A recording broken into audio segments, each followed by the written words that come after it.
let's start here because I guess, I open with the insane fallout from that Alabama decision regarding IVF, which essentially these Christian theocrats in the Alabama Supreme Court have determined that a fertilized egg is a person.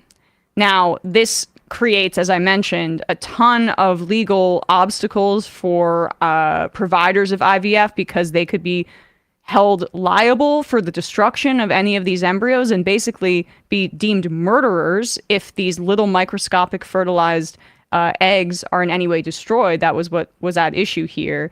And then, of course, just the cascading effects of red states likely copying this. And what was your reaction to seeing this and some of the fallout this week?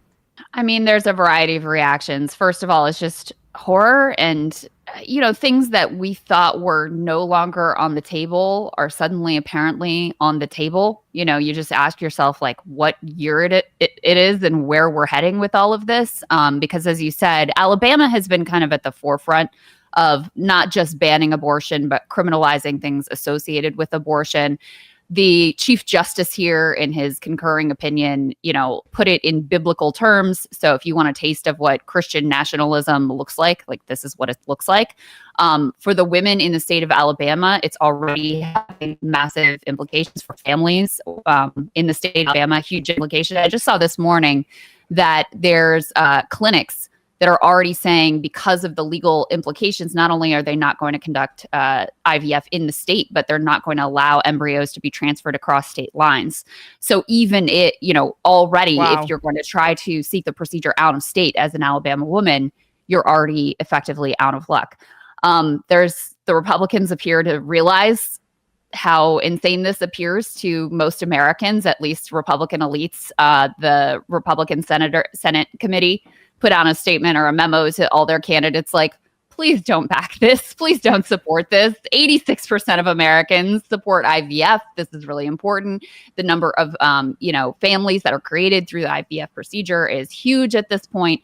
So they recognize they could have a potential, cascade of Todd Aiken-like events devastating their chances for the Senate majority. Well, it also gives away the game, right? Because they're all always talking about how we need more babies, more babies. They usually mean, white babies. But this is literally about giving women the ability, or people who can get pregnant, the ability to go through with the pregnancy when they may have reproductive challenges, or they may not necessarily be in a marriage or a committed relationship and they want to have children regardless. This is about making babies, and yet they want to restrict it because it really is not about caring about life. I mean, they're silent on children getting massacred in Gaza. It's about controlling the family structure in a way that they feel is more aligned with what God wants. Well, and I'm sure you've seen all this discourse online among these freak activists like Chris Rufo who want to get rid of recreational sex and crack down on birth control. And, you look at these views and they're extraordinarily fringe. Of course, you remember all the discourse about how unpopular defund the police was, and defund the police was unpopular when you pulled it. That pales in comparison to bans on porn and birth control, recreational sex and IVF. And so on the one hand, you can say, oh, these are just fringe voices. But these are people who are Chris Rufo's extraordinarily influential in conservative circles.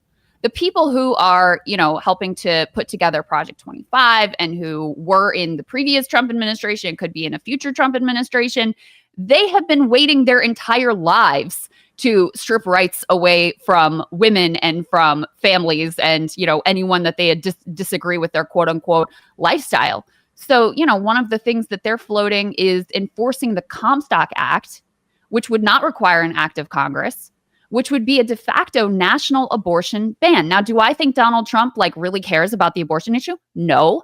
Did that stop him from granting the wish list of every anti-abortion activist on the right last time around? No, it certainly did not. So, I mean, these are things that are back on the table post Dobbs. It really has created this wild, wild west situation where we really don't know where the bottom is. It's not productive, honestly, to think about politics in terms of what is in the hearts and minds of every leader, as you say. Like, I don't care what Trump believes. Trump probably doesn't give a crap.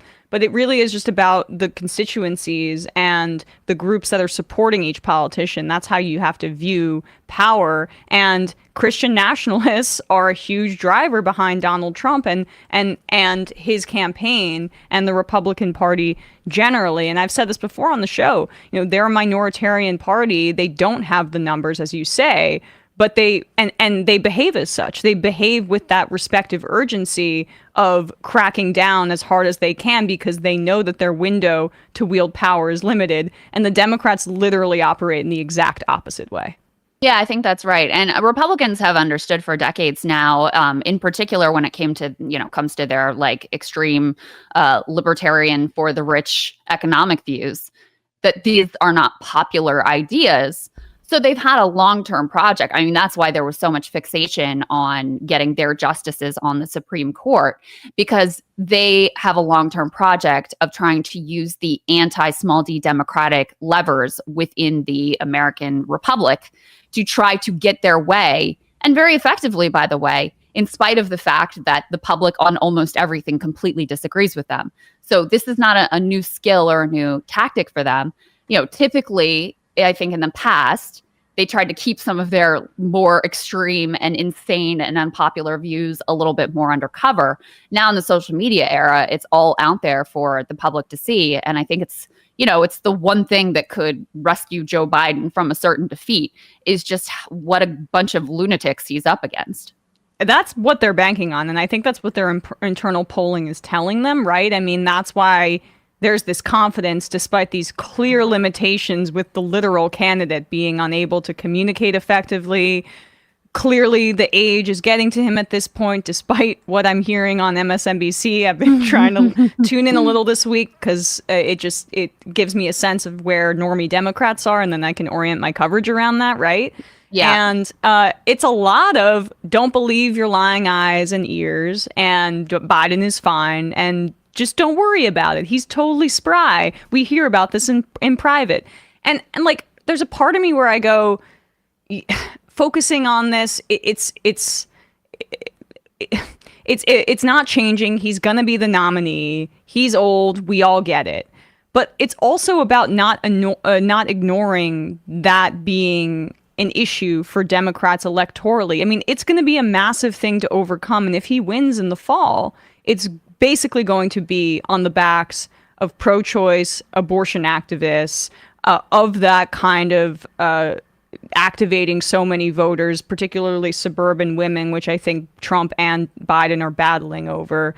And it will be in spite of all of these major red flags that would normally, I think, turn off voters in any other circumstance. Yeah, absolutely. I mean, it's insanity what the Democrats are going with here.